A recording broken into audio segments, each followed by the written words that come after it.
ship that was certainly doomed. In 1821, a supply ship sailed in from Havana, Cuba. This was known as Good News, except for when it docked. You see, the citizens of St. Augustine, we didn't have communication with the ship for 4 days. Well, we thought that was pretty odd. We decided to check it out. Once we got off the ship, what we saw was pretty terrifying.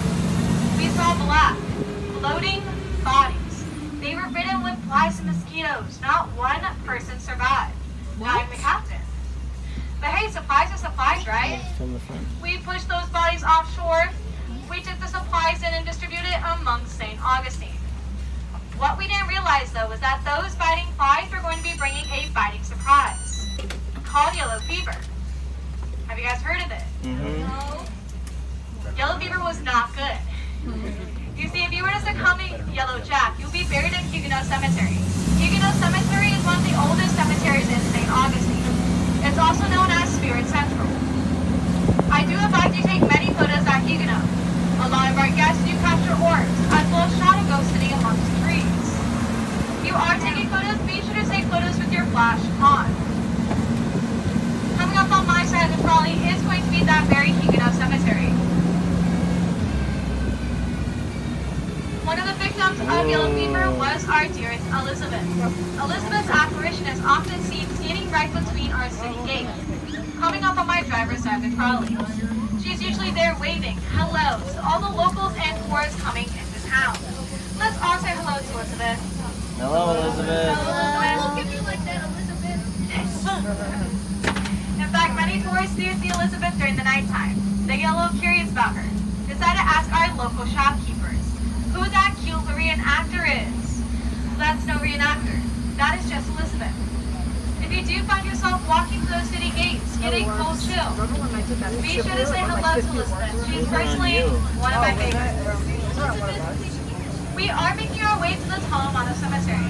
The Talamato Cemetery does get its name from a Native American tribe, that being the Talamato tribe. Now, of course, this cemetery is that Native American burial site. So we decided to stick a Catholic one right on top of that. There are many lost souls within the Talamato, but there are two that like to make their presence well known. I'll be discussing them on the platform. I do ask that you guys stay seated so the trolley comes to a full and complete stop in front of the cemetery. I also ask you to gather all of your belongings. Our trolley will be unattended. When we do get back onto the trolley, I do ask that you guys sit in the seats you're sitting in now. My driver likes it first, I would like to next, you guys will follow us out. Please watch your step and watch your head. Candles. We're gonna get off. Do we open it here? No.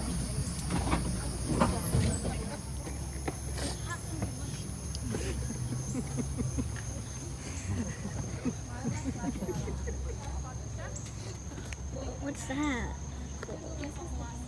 Slow focus. That's just a cricket.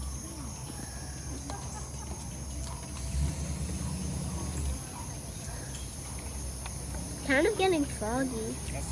If you are taking photos tonight, I highly suggest you take photos on the left side of the cemetery. But welcome everyone to the Talamato. Once again, here at the Talamato, there are many lost souls. But there are two that like to make their presence well known. The first is our youngest. If you look to the far side of the cemetery, you're going to see a little lonesome headstone. That is currently where little James P. resides.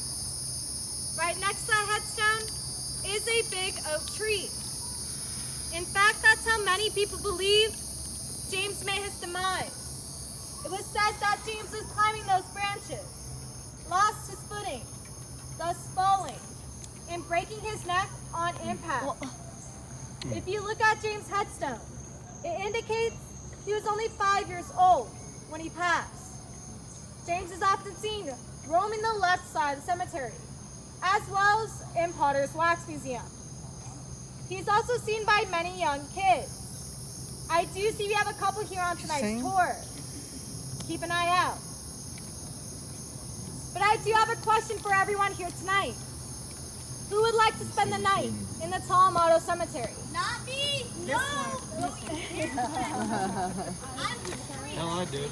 Okay. Well, I'm glad to see you have a couple brave souls. You see, in the late 1800s, two boys, they decided to pitch a tent in the center of the Talamado to debunk the mysteries of St. Augustine. Well, about halfway through the night, those two boys, they heard some rustling coming from outside their tent. They thought it was one of their friends trying to play a trick on them. Well, they got a little curious. Once they looked outside their tent, what they saw was a ghostly figure hovering above the ground. She's a long white dress, long gray hair cascading down her back, but she had no face. Well, the boys, they got scared. They ran out of the cemetery screaming, ran all the way home, told anyone that would listen. They never got a clear answer on who they saw that night. Well, one day a sad man stepped forward. So I know exactly who saw at the Talamado. About 100 years prior, a bride died 1 week before her wedding due to heart weakness. And in the family grief, they decided to bury her Do you see that face? in her wedding dress. So Maid says the boys, the long white dress, was her wedding dress. Long gray hair cascading down her back was most likely a soiled train. Lastly, for the no face, but you did It's cover not your in face here. with a veil. Ghost brides often seen roaming the Talamado it's not in Cemetery, there. as well as the near B&B. But are there any questions I can answer for you about the Talamado? What is Good. No, you should be fine. that? Okay, cool. We will be making our way to Potter's Wax Museum. Before we get there, I do have one rule. That is to not touch the wax figures. So what are we not going to do? Touch the wax figures. Beautiful. If you guys can follow me, please watch your step. Could I give her a touch of the wax? Yeah, I will break your finger. Well, welcome everyone. I do have another question for you. Who here has a fear of being buried alive? A good portion of us. That leads into my next question. Who here has been buried alive? You know, that makes sense. That really makes sense, Smiley. Okay, well, besides smiling, you see, that's not a common concern today. In the late 1800s, it was.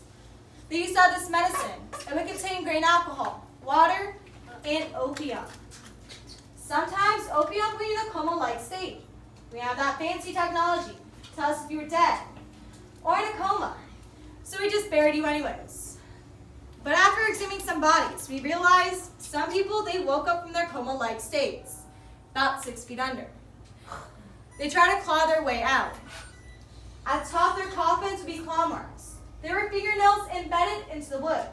Got so bad, some people even made it to bone. But this is when we decided to invent the safety coffin. Clap. Yay. Yeah, you see the safety coffin? It was a pretty standard coffin. But it had a tube running down it. Running down that tube would be a string. The string would go through the coffin and attach to multiple points of the body, such as your wrists or your ankles. At the top of that string would be a bell. So if you were to wake up from your coma-like state, let's say about 6 feet under, you would most likely freak out, right? Yeah. Thus that bell ringing, and someone coming to dig you up. And you'd be quote unquote saved by the bell. Yeah? Okay. Who here is a fan of pirates? Yeah. Kind of? Okay, well, I do have a pirate story for you. Let's see if you like it. You see, when St. Augustine was under Spanish control, their treasure, it was pretty vulnerable to these Englishmen pirates. One in particular, Andrew Anson. Well, Andrew Anson and his men, they got caught stealing some treasure down at Volano Beach. His men, they were sentenced to go build a coquina fort in town. But Andrew, he had a different fate awaiting him. He was to be made an example for the city. He was to be groated. Does anyone know what a groat is? How about you guys do? Choked. Yep, this is a groat. Since we have one on display, I'm just missing a Ranson. Any volunteers? No. I can't eyes on. Come on, see. You wanna come with you down to me? Yeah, make your way up the stairs. Watch your step. I'll got you. You got this. Put your back right against that post for me. Other way. Face it down. There we go. Is she gonna get tied up? You're about to see. You see, it was the day of Andrew Rance's execution. Everyone in town, they came to see what would happen. I'll help you. Well, Ranson. Well, Ranson, one man that was really happy to see you up there was, of course, our governor. Well, since we're having an execution, we need an executioner, right? Well, the executioner came out and announced the names and the crimes. Are you good? Nope. I got my ghost gun. Biggest weapon. Great. Don't do that again. You had my spirit coming out This of is my mind. Andrew Ranson. He has been found guilty of the crime of piracy and has been sentenced to die by garroting. The rope will go around the... Come on, put your back to... Yes, simple instructions. Thank you. The rope goes around the man's thieving neck, twisted tighter and tighter in the back with baton until he dies of many possible ways. Suffocation, for example. My personal favorite is that he will die by choking on his own blood. But we also have the crowd favorite, decapitation, right here in the town square. People will be cheering as tea and cookies are served for everyone in town to enjoy. Hosted by our governor, everyone except for you. Well, you see, everyone in town, they're placing bets on how many turns it would take to end the life of Andrew Ranson. Personally, I'm thinking about like 9 or 10. Really? Please. Does anybody have any higher numbers here? The longer this goes on, the more I get paid. 50. 50. Really? That's the highest you can count? Anybody else? Please, numbers, I people. can count to 1,000. You said 1,000. No, I can count way more, but I'm sure you can, kid. I'm sure you can. So, you know what? Look, I put you through enough. How many do you think it will take, sir? You talk too long. That doesn't matter. On the first turn of the rope, the coarse braided fibers ripped into Ranson's neck. Yet he still remained pretty calm for the most part. On the second turn of the rope, someone shouted that he had Catholic rosary beads in his hands. But that's funny. What would an English Protestant pirate be doing with Spanish Catholic rosary beads? They won't help you. On the third turn of the rope, Ranson found difficulty breathing. Okay. On the fourth turn of the rope, blood was seen trickling down the pirate's neck. Please don't recreate that. On the fifth turn of the rope, his face, it turned purple. His eyes bulged from his head. Okay. On the sixth turn of the... No, the rope broke in two. Ranson, he took in a huge gasp of air. What are you doing? The whole crowd, everyone in town, they all gasped in shock. A priest came forward and said that this man has been saved, that this man was a miracle. Everybody gave him a round of applause as he got up. Get off my stage. He was rushed into the town square by the priest, and he was rushed into the church. Everyone in town was happy. Everyone except for one seething man, the governor. You have a question? Great. So, Ranson marched into the church, demanded that, well, Ranson get a proper execution. But the governor had no jurisdiction inside the church, so Ranson was safe. He made a deal with the city. In exchange for his own life, he would help build St. Augustine, and he did. He built the Castillo de San Marcos fort. He was a master stonemason. Ranson was perfect for the job. He interrogated English prisoners during the English siege of 1702. He helped the very same people that tried to kill him because Ranson fell in love with the town and the governor's only daughter. It's true. They met. They fell in love. Hey, maybe she gave him the rosary beads to begin with. Maybe he really did get saved by a simple twist of fate.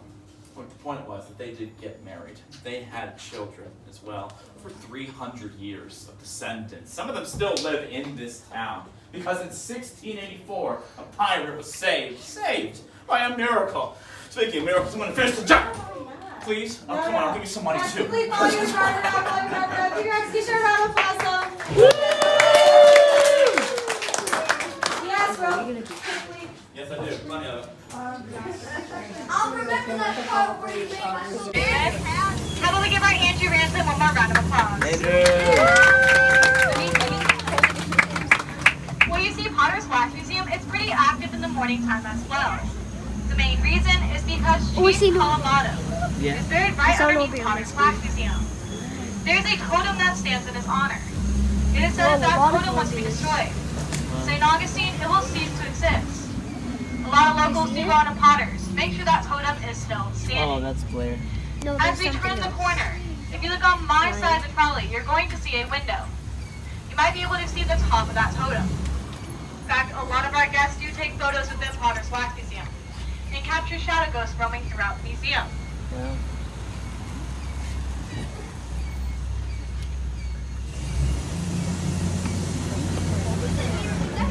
The window is going to be after Miss Pocahontas. after Pocahontas, okay. We are making our way back to the Colorado Cemetery. Totally. There are a couple of things I want to point out to you. The first is Little James' headstone. I know it's a Oh, little yeah, difficult we're coming up to on see from where you guys are standing. I do advise you take many photos here. James is often seen in his apparition form standing right behind his headstone. And secondly, if you look down the dead center of our cemetery, you're going to see the bust of Bishop Barreau. And I have an explosive story for you guys a little later on tonight. And coming up on my side of the trolley is Little James' headstone, all by its lonesome. Here he is. Aw. Good night, James. Good night. Night. So have you guys heard of Flagler College? No. Which was once known as Hotel Ponce de Leon. We passed by the Well, you college. have. Did you know it's haunted? No. You see, Mr. Henry Flagler, he was a multi-millionaire before he came down to St. Augustine. His trip was very long, very tiring, but he saw great potential in our city. He decided to open up a winter resort, that being Hotel Ponce de Leon. It opened up in 1888. It was going to be one of the grandest hotels. The rich and the famous would all stay there. However, in 1968, Hotel Ponce de Leon has converted to Flagler College. The students roam the halls, dine, even sleep in the same rooms the rich and famous ones did a century ago. Many of the students have reported seeing apparitions, hearing footsteps, as well as giggles coming from Ponce Hall. Well, you guys are in luck tonight. I am in fact one of those students. I'm a student at Flagler College. I used to live in Ponce Hall last year. I had many paranormal experiences within this building. But there was one night I will never forget. One night I was woken up by a mysterious lady figure standing above my bed, watching me sleep. As I opened my eyes, I had to figure out that was just a dream. Well, I decided to figure out who this might be. I believe it to be Mr. Henry Flagler's second wife, Miss Ida Alice. She was known to dabble with some opium, as well as the Ouija board. You guys know what the Ouija board is? Yes. Yeah, that's where you can contact the spirits. On my side of the trolley is Flagler College. Miss Ida Alice, she did use her Ouija board quite often within this building. But there was one night, she decided to use it in the center of the rotunda. And the spirits told her to kill her husband. She did what any loving wife would do. Try to murder him. Oh my god. Yeah, you see, after that failed attempt, Mr. Henry Flagler, he institutionalized her up in New York, in a insane asylum, where she died alone and scared. We believe that her spirit is still attached to this building, seeking out revenge on Mr. Henry Flagler for confining her in such a horrible place for so long. But this building, it was haunted way before it was a college. In fact, it was a hotel. Mr. Henry Flagler, he died at the age of 83 in 1913. He had a ceremony done within Hotel Ponce de Leon. In fact, his casket was placed in the center of the rotunda. All the doors were open, and all the lights were on. But one of the janitors, he didn't get the memo. He decided to close one of the doors. That angered Mr. Henry Flagler so much that all the doors slammed, the lights turned off.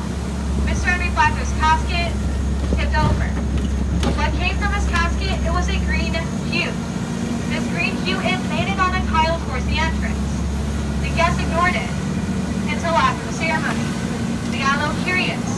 They walked up to that tile, they looked at their feet. They saw an imprint of Mr. Henry Flagler's face on the tile. To this day, you can go to Flagler College and still find that tile. Yeah. But how That's about I go on weird. to my explosive story about our first bishop? That being Bishop Barreau. You see, Bishop Barreau, he was loved by everyone. Everyone here in St. Augustine is essentially everyone here in Florida. But the bishop died in June. In Florida. And how is the summer in Florida, guys? Yeah, pretty hot. We had to figure out a couple ways to preserve his body. Our first attempt to preserve the bishop was to take the bishop, stick him on a block of ice, and sprinkle some Spanish moss right on top of it. Well, that worked for a while, until it didn't. You see, the sun came out, melted the ice. We were left with a really soggy bishop, a lot of holy water. After that failed attempt, we decided to take the bishop, stick him in a metal casket, with a clear view paint on top of it, so everyone can see their beloved bishop, but not smell the bishop. Well, the day of his funeral, the church was packed to the rafters. Everyone was St. George. pushing and shoving just to make their way into the church, just to see their bishop Those were all one the last flares from the time. streetlights. Well, about halfway through the service, the first couple rows heard something pretty odd coming from the bishop's casket. It sounded like hissing and popping, very loud, very obnoxious, and actually, I think we can bring it to life. Can I have my side of the trolley hiss for me? Got my driver's side of the trolley pop for me? Pop, pop, pop, pop, pop. The hissing and popping grew louder. And louder. Louder, louder. Same thing. The bishop exploded. And everyone screamed. Yeah, that was your cue. Everyone screamed. Y'all, your bishop exploded. Much better. Well, do you guys realize the first thing you do when you scream is open your mouth? So when the bishop exploded, yeah, little bits of bishop did end up in the first couple rows. Love that. Yummy. We did pay some individuals really nice to scrape the bishop off the walls, off the ceiling, and even off some peaks. They stuck what's left of the bishop back into that metal casket. This time layered it with concrete, so nothing like this would ever happen again. They stuck him right into the Talamano Cemetery. If we have any skeptics here on the trolley, see about 100 years later, some church officials, they were looking at the bishop's death. They thought it couldn't be as Oh, explosive. we should use your camera at the Well, they got cemetery. permission to exhume his body. We'll go When back. they opened that casket, they saw bits of bishop that were still pink and moist and as splashy as the day he died. So after 100 years, not one day of decomposition happened.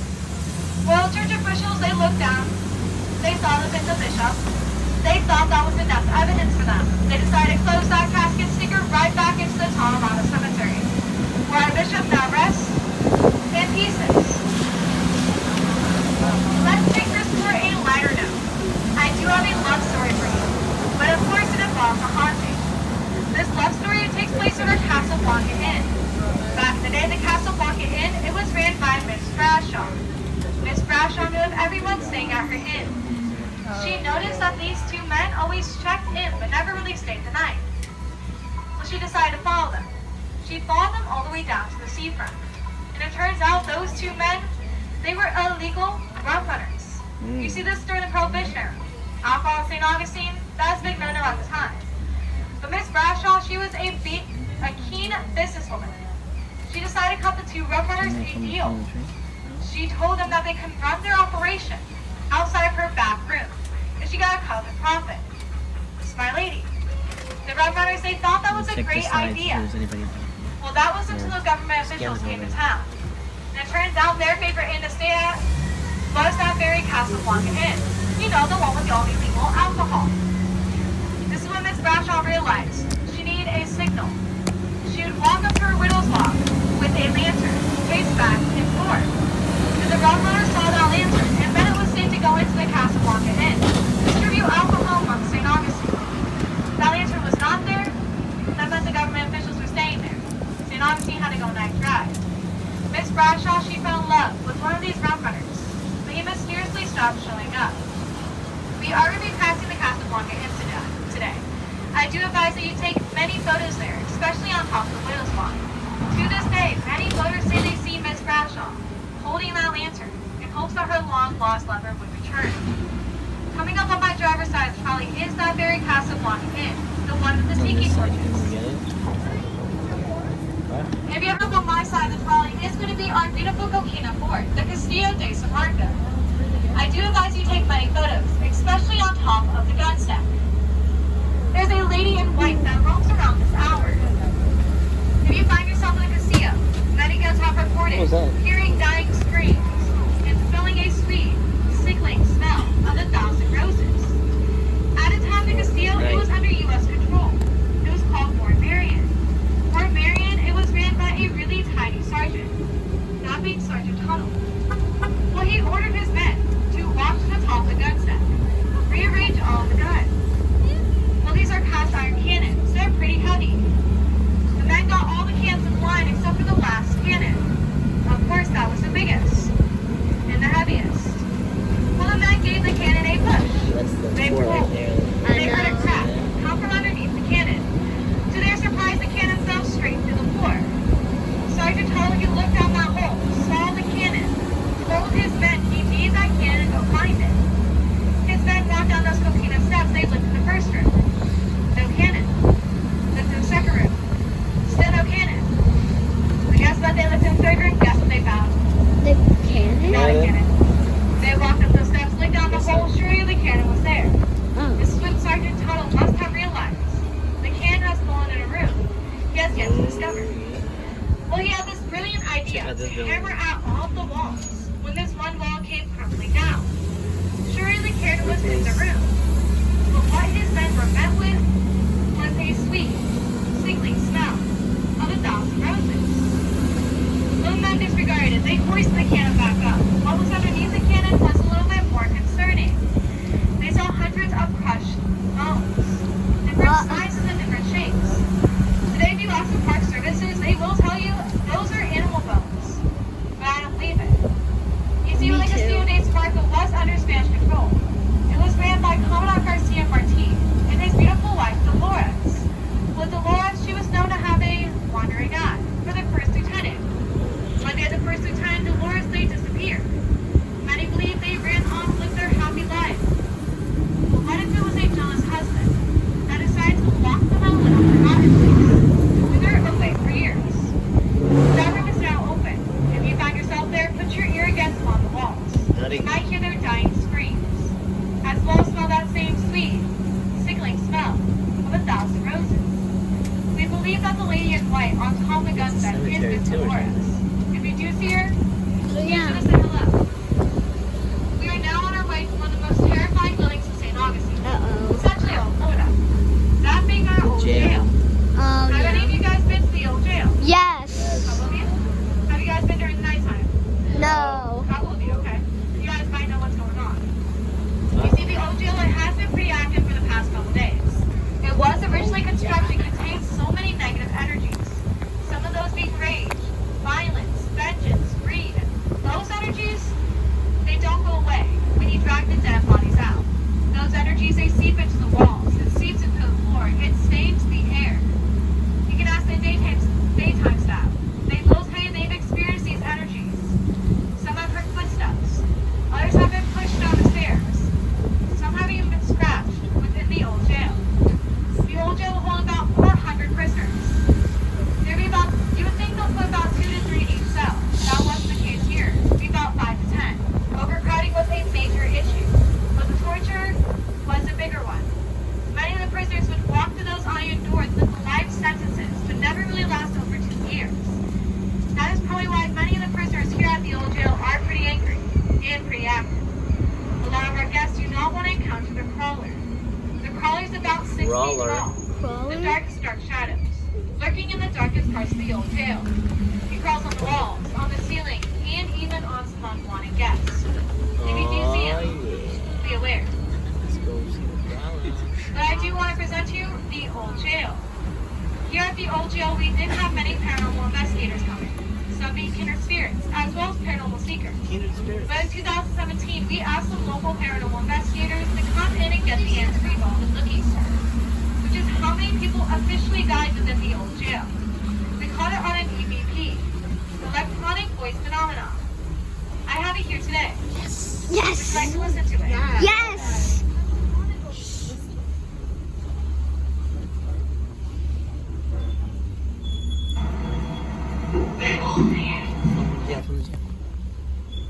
What the? It says there's only 8.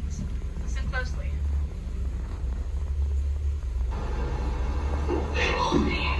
Oh, I do hear only 8. There are only 8 official document hangings within the old jail.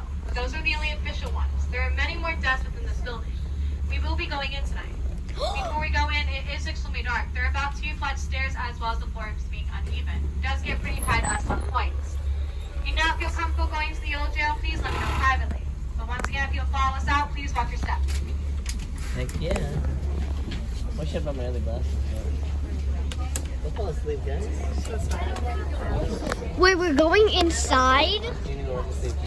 Okay, I have to film this. Hey, Jess. Okay, we're going to the old jail. I'm a little scared. Oh, you're gonna have to take the flash off, baby. Okay. I highly suggest you do our old jail after dark. That is where you can perform your own paranormal investigation. It starts around 12 a.m. and it's around 2 a.m. You do get your own paranormal equipment. How to use it properly. In I'm fact, sorry, many but I guess every wasn't- other time you take it, say they hear footsteps following them throughout the old jail. Some even capture some chilling EVP. You guys wanna do it? You never know. One of your experiences might become one of my stories tonight. But sadly, Art 4 is coming to an end. But with every end, there is beginning. This is our first haunting. It takes place all the way back in 1565. In 1565, St. Augustine, it was ran by the Spanish. Its leader, Mr. Pedro Menendez. Well, when the French heard about St. Augustine, they decided they wanted a piece of it. They sailed in with their fleets. What the French failed to realize is that they were coming during a hurricane season. A hurricane came by, wiped out their whole fleet. Only 200 of the men survived. They're able to swim their way to shore. Once the French got to shore, they were captured by the Spanish. The Spanish gave them 2 options. They could convert from Catholic like them and they'll take them in, or they could die. The French, they decided to die. One by one, they were slaughtered by sword, tossed into Matanzas Inlet. It was said that that inlet, it ran a crimson red for 3 nights. In a 16th century priest diary, he writes that he was walking down the shore, looked towards the bay, saw that same crimson red on a moonlit night. If you ever find yourself on Matanzas Inlet, take a look over your boat. You might see some lifeless faces staring back at you. Those being the lost souls of the French. As you reach your arm down and try to save them, they're not there anymore. Many guests have also reported seeing a green hue emerge from the deepest parts of the water and dissipate before their eyes. But on tonight's story, if you were taking any photos with us, find anything paranormal you would like to share with us, you can do that by posting it on any social media platform, such as Instagram or Facebook, with the hashtag Ghost and Gravestones and post a ghost. You guys might end up in the Book of Cromwell that you saw at the beginning of the tour. All the photos in the Book of Cromwell, they're taken on Art 4 Ghosts and Gravestones or our old jail after dark. If you did not get a chance to look at that book, I highly suggest you do so when we get back. A good portion of those photos are taken within the jail. Some of those photos do include full body apparitions, as well as shadow ghosts. Well, ladies and gentlemen, this is my wonderful driver, Smiley. I think she did a wonderful job of getting us tonight. Don't you agree? She's definitely now one step closer to getting her license back. If you enjoyed this tour, my name is Ivy, this is Smiley, your executioner's name was Sword, and then your Jesse's name was Nick. You can leave a comment on TripAdvisor, Yelp, Google, any view site like that. We'll greatly appreciate it. I wasn't able And to if you film did the not jail enjoy this tour, because my name is they Andrew didn't Anderson. let me. If you find yourself in our sister cities such as Savannah and Key West, we highly recommend you go on their Ghost and Gravestones tours as well.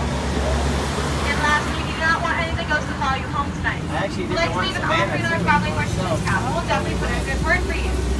So you guys are all set to leave and then probably come safe, full and complete stop in front of the Welcome Center. Please watch your step, watch your head, have a wonderful night, and sleep well.